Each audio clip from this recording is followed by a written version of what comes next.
It is 360 degrees of murder and mayhem, slickly produced, technologically brilliant, and exceedingly violent. And now it's at the center of a civil lawsuit involving the murders of 3 men in the small town of Fayette, Alabama. They were gunned down by 18-year-old Devin Moore, who had played Grand Theft Auto day and night for months. Attorney Jack Thompson, a longtime crusader against video game violence, is bringing the suit. Are you saying that Devin Moore shot 3 people in the head because of a video game? What we're saying is that Devin Moore was, in effect, trained to do what he did. He was given a murder simulator. He bought it as a minor. He played it hundreds of hours, which is primarily a cop-killing game. It's our theory, which we think we can prove to a jury in Alabama, that but for the video game training, he would not have done what he did. Along the way, Moore had grabbed a set of car keys. He went out the door to the parking lot, jumped into a police cruiser, and took off. It all took less than a minute, and 3 men were dead.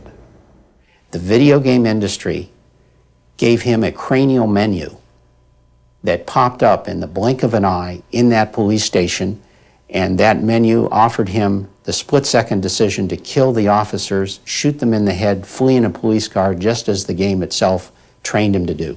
After his capture, Devin Moore is reported to have told police, quote, "Life is like a video game. Everybody's got to die sometime." Moore is awaiting trial in criminal court. A suit filed by the families of 2 of his victims claims that Moore acted out a scenario found in Grand Theft Auto. You, the player, are a street thug trying to take over the city. In one scenario, you can enter a police precinct, steal a uniform, free a convict from jail, escape by shooting police, and flee in a squad car. I've now got the entire police force after me. You have to eliminate all resistance. Nicholas Hamner, a law student at the University of Alabama, demonstrated Grand Theft Auto for us. Like millions of gamers, the overwhelming majority, he says he plays it simply for fun. So you've already shot about 8 cops inside before you got out the door? Looked about like that. And now you're stealing a police car? David Walsh, a child psychologist who's co-authored a study connecting violent video games to physical aggression, says the link can be explained in part by pioneering brain research recently done at the National Institutes of Health, which shows that the teenage brain is not fully developed.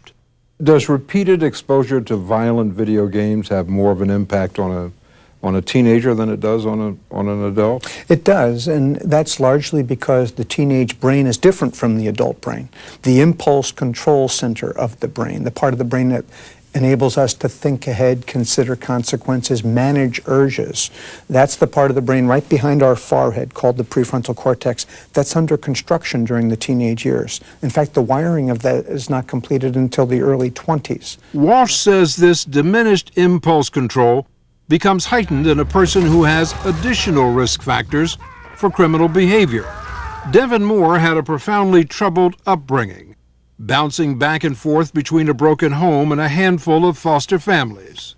And so when a young man with a developing brain, already angry, spends hours and hours and hours rehearsing violent acts, and then he's put in a situation of emotional stress, there's a likelihood that he will literally go to that familiar pattern that's been wired repeatedly, perhaps thousands and thousands of times. But look, Dr. Walsh, you've got probably millions of kids out there playing violent games like Grand Theft Auto and other violent games who never hurt a fly. Right. So what does that do to your theory? Yeah.